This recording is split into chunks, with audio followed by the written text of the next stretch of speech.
Ian, thank you very much for finding the time to talk to us today, and welcome to The World Deciphered. Yeah, it's a pleasure to be here. Pleasure to see you again. Let's start from a broad question. What's your assessment of Russia's performance in Ukraine, and how does NATO see Russia from the military perspective, whether it's the weakness of Russian military or strength? When it comes to NATO's assessment, I can't speak for NATO, but I think most NATO analysts, most NATO commanders are not impressed by Russia's military capabilities. What they see is a plotting strategy of military and societal attrition that is nonetheless, because of Russia's advantages in mass, is having a steady effect to Russia's advantage. And we see that particularly in eastern Ukraine, Donbass, where the Russians are throwing soldiers and lives away every day. Some saying 1,000 a day are being lost, Russians being killed, but they're gaining a kilometer or a few hundred yards here and there, but every day. So you can't say the Russians are losing. They're losing a lot of lives, but they're gaining territory. And this is Putin's primary objective, not the protection of his Russian lives, but the attainment of Ukrainian territory. I think a second factor that is a focus of Allied commanders and leaders is that this is a war that highlights and underscores that the world has returned to battlefields that feature high intensity warfare. It's mass rounds of ammunition being expended with high volumes of lives being lost. And maybe a third factor that they've learned or been reminded of is that Russia can be, in this case, is a very determined adversary that has a very different value set. Difference in value set is Putin doesn't care how many lives he loses, just as long as he sees the prospect down the road of territorial gains and ultimate victory.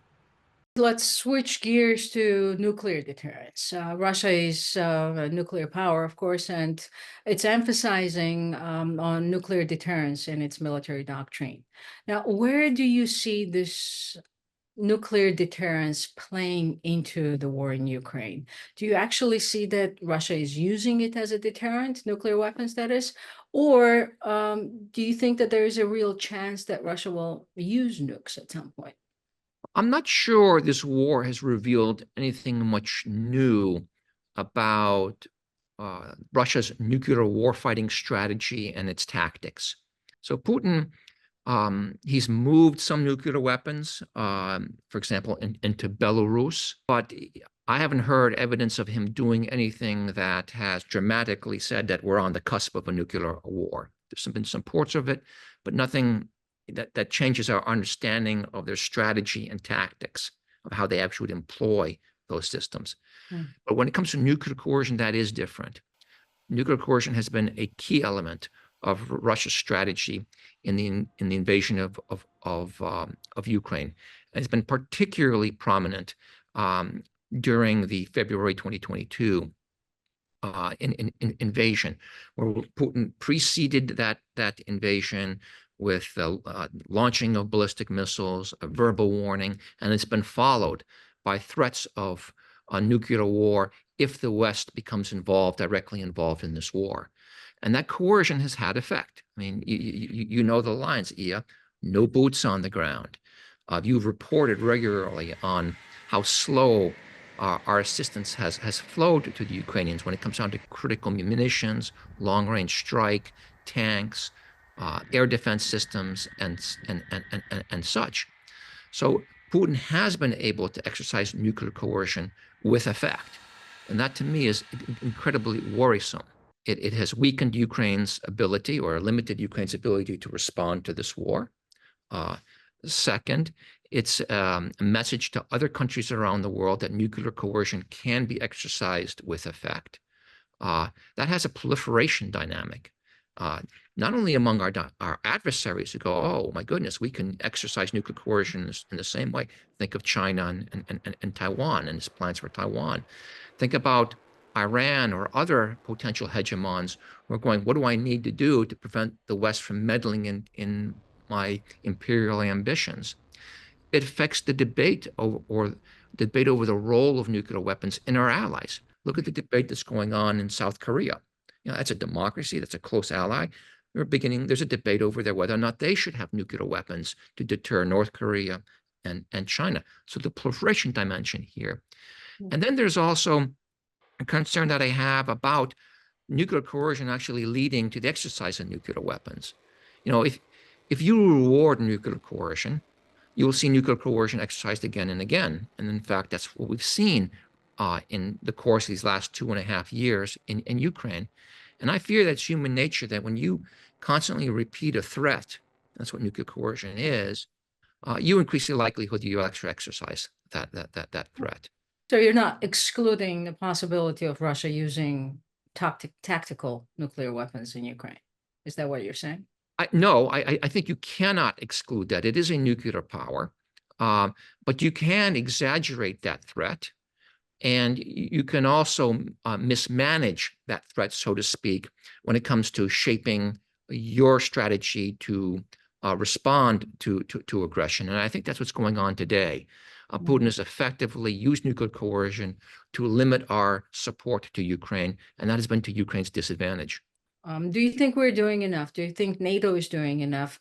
And the United States, of course, to prevent this coercion, as you called it, or saber rattling, as some experts call it. Is there anything different that the West should be doing in this regard? I think that what the West should be doing is to increase its support to Ukraine. Demonstrate that the Ukrainians can not demonstrate, but enable the Ukrainians to win, to defeat the Russians, thereby demonstrating that nuclear coercion doesn't have effect. And I think there is room for us to responsibly manage that threat. Think about the imbalance of power that's at play here. We're talking about just the alliance alone, not the other partners in Europe and elsewhere that are supporting Ukraine. But NATO alone has a GDP of $54 trillion. That's compared to Russia's less than $2 trillion, a factor of 25. NATO spends $1.5 trillion this year on defense budgets. Russia, we don't know for sure, somewhere between 100, 120, 130 billion dollars, so a factor of 10. So the alliance is in the position to crush this invasion. And if we provided the Ukrainians the weapons at the rate they need, the type they need, without the restrictions we're placing on them, on their use against legitimate military targets in Russia, that would have effect. If we really amped up our economic sanctions on Russia, that would have effect. Russia is projected to grow by 3.2% this year. That's what it grew GDP-wise last year. If we really stepped up an information campaign, that would help have effect. If we were clear to Putin and also to the Ukrainians that we're going to bring them in to NATO, that they're no longer in a gray zone of ambiguity in Europe that leads Putin to conclude that he can sweep them off the map, place them under his control, that is a factor. Those combined elements would constitute a strategy that could enable the Ukrainians to win and to demonstrate that nuclear coercion does not work. There is this perception or even public statements that the reason why Ukraine is now getting American long-range weapons is out of fear of escalation. We hear this word very often. How do you define it? What do you think the escalation means, especially in the context where a nuclear power is threatening a non-nuclear power with these weapons?